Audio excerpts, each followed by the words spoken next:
We have quite a diverse crowd. Our speakers are from Tanzania, from Rwanda, and from Nigeria. And I am based out of Nigeria. My name is Wando. I work with Catalysts in the communications team. So we're so happy and honored to have 3 gifted entrepreneurs who are pushing and driving and striving in such a turbulent year.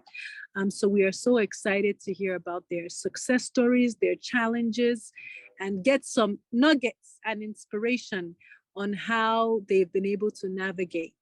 We'll find a lot of commonalities amongst them and also some differences, and we'll hope to pick and choose ways that we can collaborate. Catalyst is all about collaboration and sharing and inspiring, and I'm sure with this audience today, we'll be able to navigate properly. So I think we have a quorum. Africans sometimes are late, but we will just kick off because we are here on time and we're excited. So before we begin, I would like to just highlight the panelists we have today. Ian is a founder of TIE Tanzania, who's a passionate youth leader. He's really key on education, and he is a storyteller and a filmmaker, right up my alley. And so we're so excited to have him here. We also have Moses. And Moses is based out of Rwanda, professional business startup and entrepreneur working with history and education and the training industry. My mom is a historian, so I fully understand the love for history and the passion for education. So thank you for being here. And Mrs. Okafor, who is my sister from the southeast of Nigeria. I'm originally from Anambra as well, and she is working with village farmers and really trying to facilitate technology with agriculture. And so pleased to have such a diverse audience. So I'm going to allow each of them in a few minutes to just describe the work that they're doing and how this is showcasing. So first, your name, what you do, and just a little bit about yourself just before we kick off each of the panelists. So who would like to go first? Let's go with ladies. Mrs. Okafor, would you like to kick off just to introduce yourself? I gave a short bio, but I'm sure there's some part of your work that people would love to hear about. Okay. Good day, everyone. My name is Asko Okafor. I'm the Executive Director of the Village Farmers Initiative, Nigeria. We are located in the southern part of the country, Southeast Anambra State, Nigeria. We work with the smallholder farmers from the riverine communities in the southeastern part of Nigeria. We are mostly about bringing about lost species and threatened varieties of indigenous crops that we have, which are staple foods that we eat in that part of the country, bringing them back into the society, growing them back, and making them available, affordable, and accessible all around the year. That's mostly our major work. Thank you. Great, let's hear from Moses. Good evening, and thank you all for joining. My name is Moses Senyonjo, and I'm the director of Ramagana Leader School, a secondary school in Rwanda that offers quality secondary education to the youth with the purpose of transforming them into future servant leaders of Rwanda. I also run a company, Make Consults Limited, that offers advisory services to small and medium enterprises in Rwanda. So briefly, that's it. Thank you. Hello, everyone. This is Ian Tarimo from Tanzania, Dar es Salaam, and I'm a social entrepreneur from an organization called TIE. So basically, we use the power of storytelling and media technology to inspire behavior change. Our core mission is to promote equal access to education because we still believe in the power of education to fight inequality, injustice, and poverty. So we believe that every young person in Africa should be granted the opportunity to access that education so that they can be able to unleash their potential, but also to attain a livelihood that is prosperous with dignity. Thank you very much. Great. So Ian, while I have you, just a little bit about your industry, how you got started, your personal story, and maybe 2 challenges that you faced, and how early were you able to recognize the idea? Just some people don't birth ideas right off the back. Some people get pregnant with ideas very early. So did you stumble on it? Did it happen? Or how did you get led to your vision and your organization? What challenges did you face? So personally, I would say that there are things that thinking about it, they say it's easy when you connect dots from the backwards. So there are things that are conscious and there are things that are unconscious. So unconsciously, I didn't know how much I was inspired by my parents. My parents, both of them are public servants. My mom was a nurse, my father was a teacher. So normally when I was growing up, we had a lot of conversation around the success they're making in their work, but also the challenge they keep facing every time they go to work as public servants. Of course, they'll be talking of lack of resources, water. When it comes to school, they'll be talking about the not having enough teachers. You know, there are so many things, especially if you're teaching from rural communities. There are a number of challenges.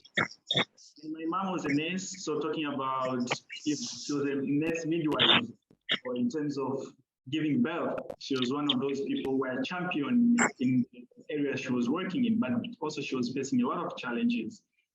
But with all the challenges they are talking about, deep down, they are also very inspired. I mean, they are very fulfilled with the contribution they are giving to the community. So as I was growing up as a child, I was more of, why are we always moving from the city and going to the village? Why are we not living in the cities where I have my friends?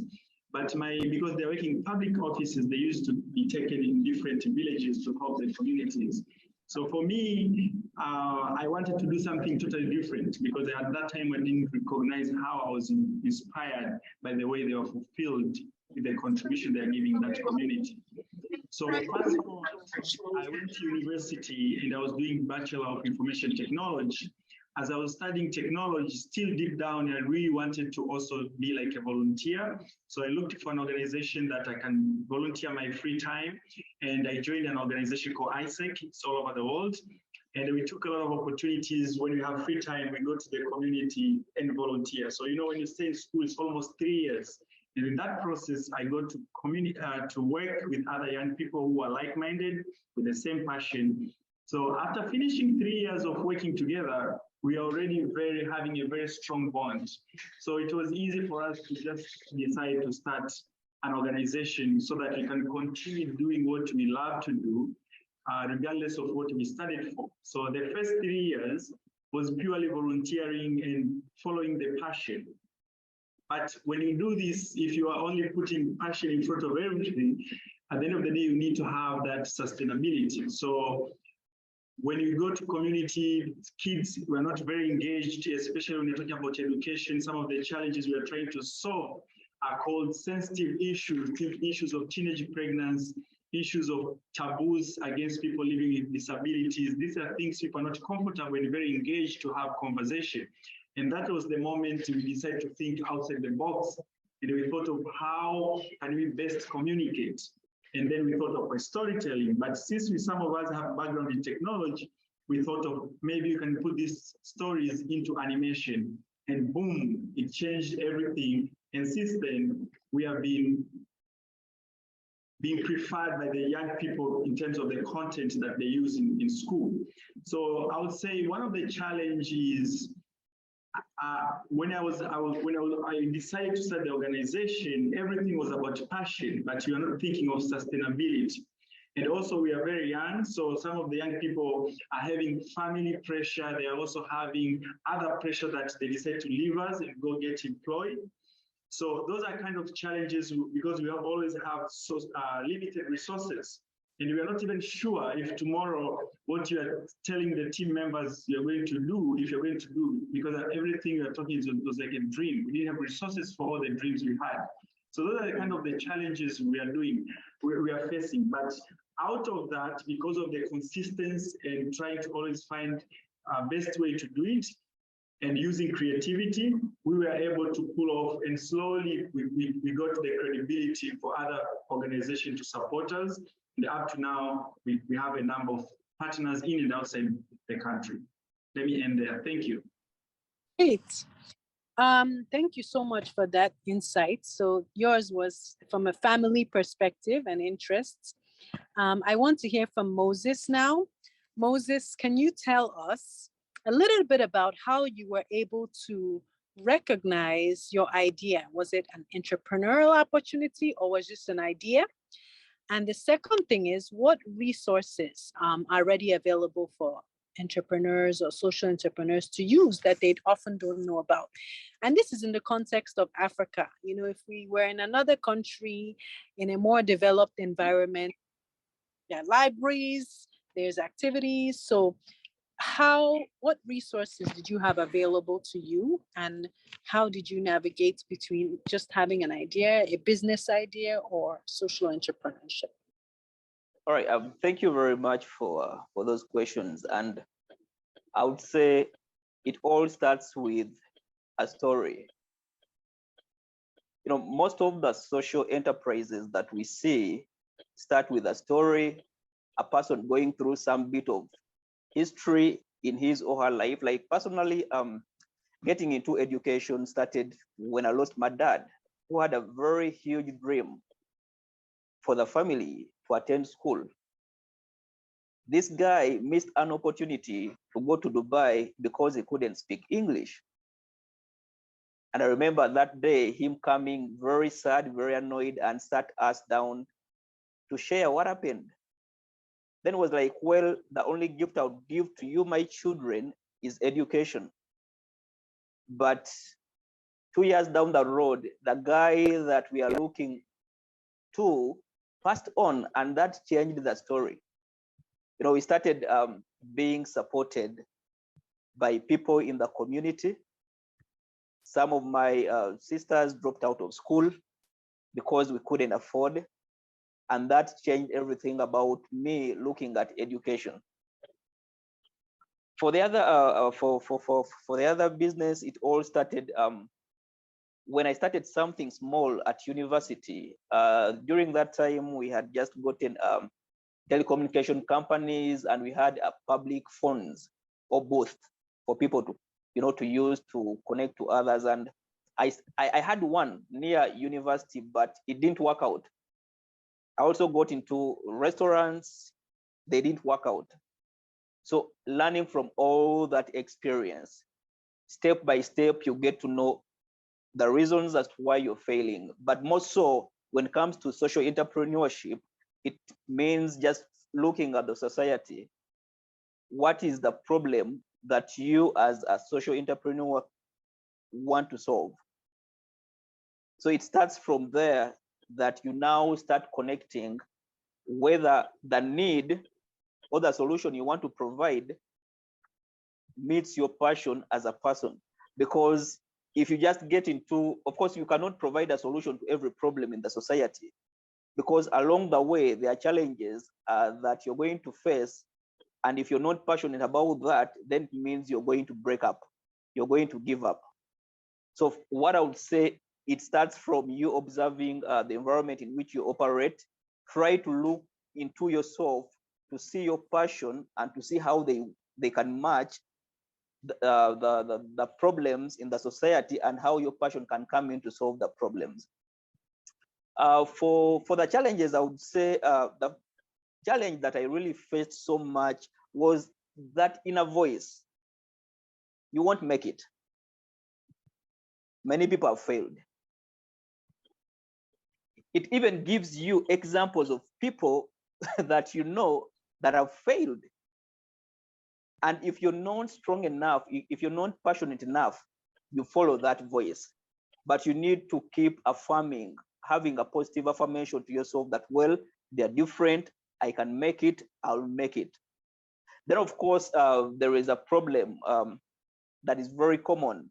Like, we start passionately, but we don't really look at where revenue streams are going to come from. At the very beginning, you have to kind of, at times you fail, at times it gets in the middle, and even the people you started with, the people you're working with kind of leave you because they are not seeing a future. But if you're passionate about what you started, you just, keep in there, and with time, things get fine. On the side of the resources, there are very many resources in Africa, in our countries. Lots of resources exist. One, we do have the people that are doing social entrepreneurship. We are having entrepreneurs in our communities.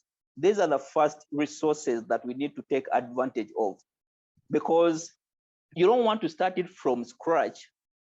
You don't want to fail, even when some people's advice would help you to succeed. Then the governments these days are having lots of resources and statistics to really share what worked and what has not worked. Like, for example, if in Rwanda, if you went to the National Institute of Statistics, you'd find information about businesses, about different ventures and how they are performing. Then on a global basis, you can also find information, because it's really very hard for you to start something very new that has never been done elsewhere.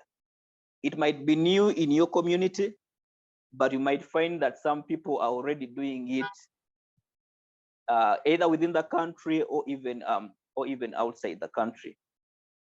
Then other resources, there are lots of partners. If your idea is really very good, especially social entrepreneurship, if it's all about transforming the communities in which we live, then government organizations can come in, NGOs can come in, and of course, international funding from charity organizations can also come in.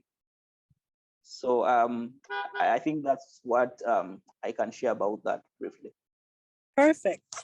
Now I'm going to go to Ms. Aska and Mrs. Okafor, I should say, to speak a little bit about now that you've kicked off.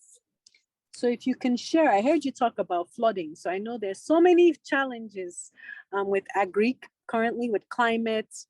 But if you can just talk about, for instance, navigate these partnerships once your social venture is able to establish itself, like once you've created it. They've talked about the idea. Now that you've been able to create it, how do you gain momentum? How do you get young people involved? How do you get participation, especially with agriculture? And how do you work around funding? If you can kind of share a little bit, apart from the creation, the navigation into operations, execution, and just sustaining day to day. Just kind of share some nuggets on that. Okay. We're established without stress because we are already an agrarian community. Farming and fishing has been our lifestyle and culture, is our tradition.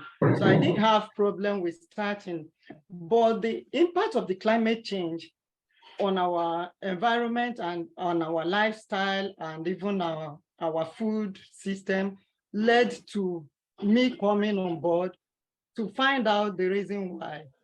I had to interact with the indigenous people to capture their own perspective of what is actually going on.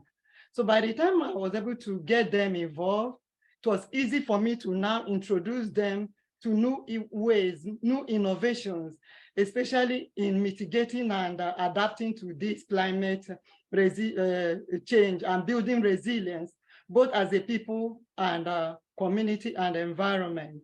So we began by community engagement, because if you don't get their buy-in, you can't do it alone. And when they understand where your vision is coming from, there's no way they are going to believe in what you're saying. You will only come and spend money and go away.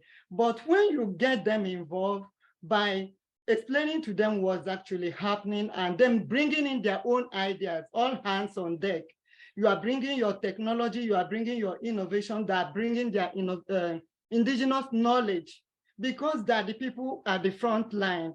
They interact with nature on a daily basis. So they know, they understand climate change more than you because they live it every day of their life. So that was the way I was able to navigate around that. And then in terms of funding, because you can't carry out any good project or innovation or even enterprise without adequate resources financially. And with the economic situation in the country and both political crisis and social unrest we are experiencing, it was difficult. The government had several intervention programs, but you have all these bureaucracy, marginalization based on my geolocation where I'm coming from. You know, you have these challenges of everything centering on a particular region and this other region being ignored. So it was a kind of a challenge and a barrier to my breakthrough. But I persisted because once you're bringing value to the table, especially when it comes to solving a problem that is not self-centered, you're solving a problem that impacts on humanity and society as a whole. Once you keep knocking at the door, which is what I did, at the end of the day, you'll be accepted. All those saying no to you will now come on board and say, come, what are you even talking about? Come, let's hear you out. And that is how I began getting acceptance, acknowledgement, and people begin to identify with what we are doing. Because when you're doing something that is bringing value to not just you, to the both to the state, the local government, the state government, and the federal government, everybody will want to identify with the success story. So that is how we came to the national limelight. And the funding now came through the one of the federal government intervention program, and we're able to mobilize and provide whatever we had to do. And you know, success is, has a ripple effect. So when you do in this particular community and people get to know that you are sincere and you are succeeding, you get other states and even neighboring communities, neighboring states asking you, how did you do it? How were you able to succeed? Come and tell us what you did. And that is how we scaled from being a 5 communities project to 1 local government, 2 local government, state level, and up to federal government level. Then when we now got at the national level, we didn't joke with identifying with organizations and ministries, departments, and agencies who buy into what we are doing, because at that point, we are experiencing food crisis as a country. The borders were shut. The government wants to work with people who can grow more foods to make, to contribute to food sufficiency in Nigeria.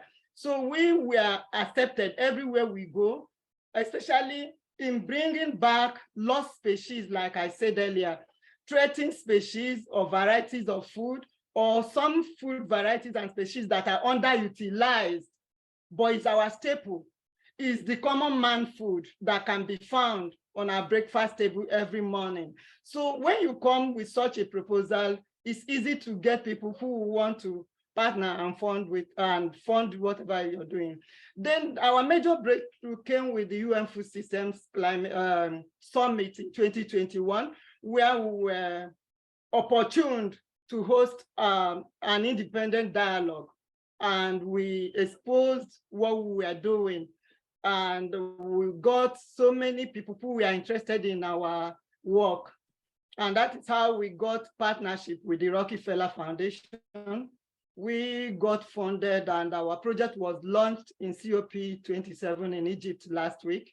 We also got noticed because we are not just agrarian community, we are also doing fishing and aquaculture because we are riverine. And because of climate change, we no longer find most of the fish stock and aquifers that are our daily food. So we began to do things to research and find out why we losing all these fish stock. What is the challenges that we are facing? By the time we threw the whatever we found out open in most of the conferences that we attended, workshops and conferences, both globally and locally.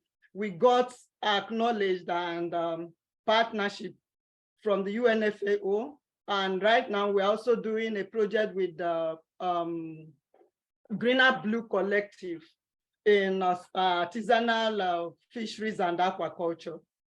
Great. So I can see a lot of conferences, learnings, opportunities, networking. Before we go to our breakout sessions, I just want to ask you one thing that you would tell your younger self before you started. One thing quickly. I'm going to ask that to all the panelists because you learned so much ahead. Like you said, conferences, sharing, knowledge building, and people now spotlighted you. So if you were to tell yourself before you started, what is one key advice you would have given? Okay, I'll go first. I would say that you keep doing at what you're doing. Initially, it will not be, nobody will even believe in your dream.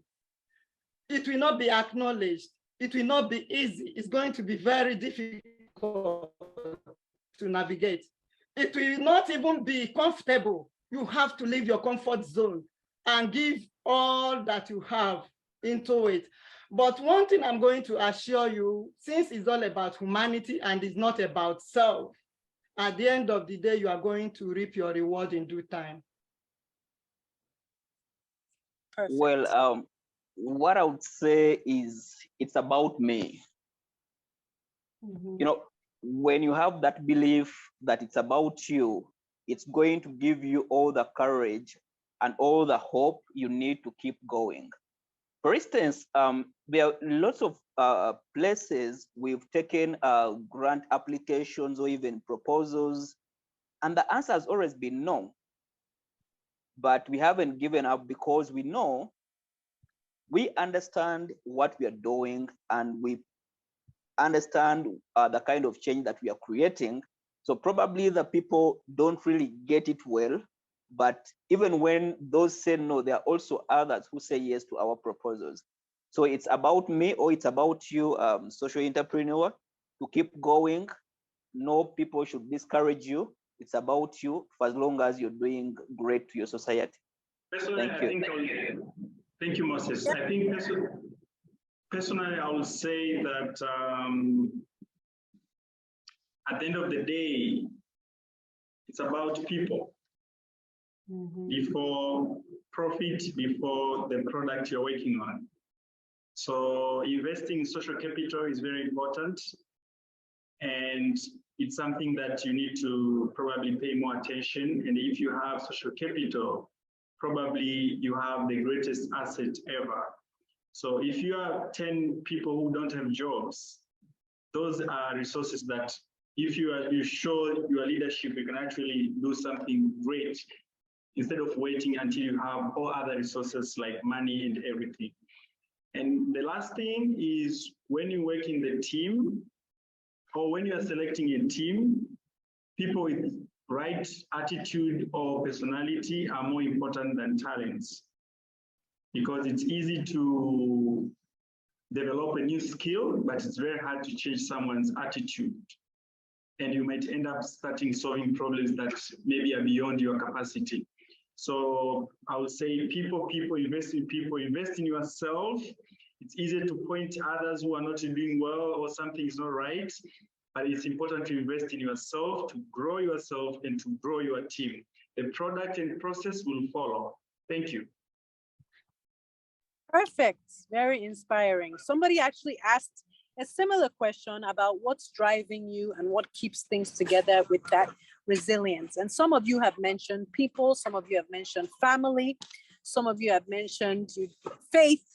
So I think they've sort of highlighted that, but if somebody else had more things to say, I kind of drew from that when they were speaking, that they were kind of echoing those words. So why don't we, Cherry, do a breakout session so people can speak more in more detail, ask more questions, maybe have 3 sessions because we're a small crowd, and see how we can engage each other and ask more one-on-one questions, okay? So we're putting you into breakout rooms now. Just be aware if you are multitasking, you do not have to go in a breakout room. Just stick around in the main room. Don't accept the join button, but each one of the speakers will be available and we'll be able to have some of those really good conversations. Do you want to share, Paco? Oh, yes, Debbie, thank you. Yes, I was in room 3 with Mr. Moses. He took us really through how he conducts his trainings and how the approach of his system towards seeing that they actually deliver the expected outcome. I like the fact that he mentioned that most of his students, he would want them that even if they don't make it to university or something, but they will have the right skills that will enable them to become something of themselves. So I really like the way that he has really structured his programs and trainings and leadership in a way that they will have impact on the individuals. Great. Anyone else? Patrick has raised his hand. Thank you so much. I also just want to add on what everyone has just talked about. I like the fact that they took from the curriculum and they identified the gaps that are missing. That is in the school where Mr. Moses is working. And they introduced new ideas that would act like a booster, like a booster for the students, so that unlike the other regular students from other regular schools, these students come out different because they have learned other skills such as communication skills, public speaking skills, and I think that is really great. Thank you so much. All right. Thank you, Patrick, for that. Is there anyone else who would like to go? It seems that we have a bit of time left. So if anyone else would like. Yes, I was in the same room with Meg, and Meg is from Washington, D.C., Ashoka Foundation. So she shared her works, and it was a delight to know that she's working with farmers and producers, especially in protecting their intellectual property and trademarks for their trades, international trades, or within different regions. So we spoke and we agreed to work together in that area. Thank you. All right, thank you so much for sharing, Asika. Now we're moving into the Q&A section. If any one of you has a question for the panelists, please, you can type it in the chat or raise your hand. They'd be open to take any questions from the audience. We had a question in the chat from before we went into breakout rooms. I can ask this one. So, what is the driving force behind you guys continuing against all odds, even when things feels like they're not coming together? What is the one thing you think is the reason behind you continuing to do what you are doing? And I think that's a perfect question for all of you three to answer. Yeah. Well, let me go first. What keeps us, or what keeps me going, is that one student whose life has been transformed. That alone makes me wake up early in the morning to think through lots of things, but only one student that I can easily see that he or she has been transformed gives me that passion and energy to keep pushing. Thank you. I would like to say that my driving force stemmed out of compassion and pity for these people who put food on our table every day, but then they don't get back return on their investment. Just because there's no infrastructure, there's no road, access road that leads to the farm gates where they can bring in farm buyers that can buy at a good profit margin. There's no infrastructure in our rural communities where they can store their harvested produce to sell at a good price when the demand is high. there's no technology for them to improve and grow their production capacity. There are so many lacks and wants. They don't even have the money, the funding, the resources to do beyond their initial capacity to make more money and make agriculture cool for the young people or for anybody, even the women folk who want to go into it. So these are my driving force. I want to bring about a change. I want to make agriculture cool and attractive, not just to the women alone, but to the young people. And every day I feel pity that somebody will labor for a whole year and it will be washed away by flood, that somebody will labor for a whole year and at the end of the day will not be able to pay his or her bills. So these are the things that drive me on a daily basis. Thank you so much. Let's hear from Ian. Thank you. I'm not far from the other social entrepreneurs, my colleagues. Starting with my team, I love my team. I love young people in Africa, people who are creative, imaginative, but people who, they just need a room to show what they can do.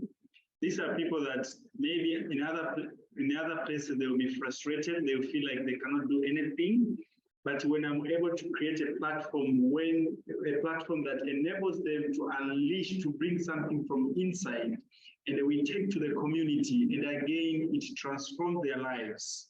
That for me gives me energy. It makes me sometimes it's too much energy that I wake up at night and I start thinking about how best to even have more young people on the table. So I would say for me, if I was to put in one word, I would say the impact that we are creating makes me so fulfilled and happy. To the employees, to my team, but also to the community, both ways makes me so happy.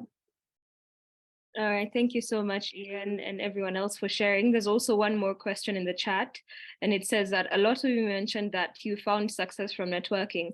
Apart from these events and seminars, were there other places you found these connections? And this can be for any one of the panelists who wants to take it. So it's open to any one of you. Yeah, I would say that my own came more especially from my background and family orientation, because I grew up born and raised by my agribusiness parents. So the passion, the drive, the zeal to do what I'm doing is already there growing up as a child. I began this with my parents at an early age of 8 years before going into the university to study and then coming back to do what they were doing. So it's not only about the collaboration with people or seminars and workshops. My background and orientation growing up as a kid was my most motivating factor that led me into social enterprise. Thank you so much, Asika, for that answer. And I'm hoping that you met the expectations of Nkweti. So now we're moving into the end of the session. And from this session, what we have learned and what I have learned is that always be positive and affirm yourself and be passionate about what you do, because social impact is about being passionate about the lives you're hoping to impact. And then secondly, what I've gotten out of this session, and I'm hoping that this goes for everyone as well, is to be open and also form partnerships and be open to network, go to events, look at governments and what grants they offer and what funding opportunities they offer, and then tap into that to ensure that your social enterprise grows. And then lastly, what I have learned is invest in social capital. As Ian said, investing in the people that are around you and the community you hope to impact is very important. And I can see that Debbie raised her hand. So Debbie, you can take it over. You're on mute, Debbie. I'm muted. One more question for Ian. You're part of the African Visionary Fellowship Program, and I am sure everybody would love to know more about what that is. Thank you, David. Together with also my senior friend, Moses is also part of the AVF, African Visionary Fellowship. And it's a fellowship that is under Single Family Foundation. You can only be part of this fellowship if you are also receiving funds from Single Family Foundation. So I'll encourage everyone, because when we are having a breakout session, I had someone working in the refugee camp. Single Family Foundation is also in South Africa. It's also in Malawi. I've heard someone also doing some amazing job. And Sigo Family Foundation is there to support such change makers. So go, thank you, David, for putting the link. So go down there, click the link, apply, and when you get funded by Sigo Family Foundation, who are actually keen looking every day to support the African change makers, you can also be eligible to apply to become African Vision Fellow. And by being in that fellowship, that's how I was able to meet Debbie, but also Moses. It's a very wonderful network, and I will encourage everyone to apply and get a chance to be part of the network. Thank you, Debbie. Thank you so much, Ian, for sharing. And there's a question on how you can be part of the fellowship, and I think Debbie has put in the link in the chat, so you can just read more about how to be part of the fellowship. And now that we are closing off the session, we are bringing up the poll. We'd like to hear from you, your feedback on how the session went, so that we can try and improve on future sessions. So if you do have the time, the poll will be up in just a few moments. You can fill the poll and let us know how the session was for you. Let us know how you learned about this session and how we can make improvements in future sessions. Also, we have upcoming sessions, one for Egypt. So if you've been part of this session and also the rest that we've had for the Global Entrepreneurship Week, please take part in also the session that is happening for the Egypt chapter. And I think the link will be put in the chat as well. And then be on the lookout for other global entrepreneurship sessions that are happening within Catalyst and without. And then lastly, we have information about Catalyst 2030. If you're not a member of Catalyst, there's a link that will be put in the chat for Catalyst 2030 about how you can become a member. There's about 1,700 social innovators, and this is a great opportunity to network and also just get involved in the social impact sector. There's 197 countries and territories that are being served by Catalyst 2030, and about 2 billion lives that are being touched by member organizations and people who are part of Catalyst. So please go ahead and join Catalyst 2030 and sign up to become a member. Also, I just want to say thank you so much to the speakers and the panelists for being here with us today. Thank you for the information and insight that you've shared. This has been an interesting session. We have learned quite a bit about social innovation and creating social impact. And to connect with the speakers, their contact details will be put in the chat. So for now, thank you everyone for joining. You can just unmute yourselves and say goodbye to us. And we'll see you in the next sessions. Thank you so much, everyone.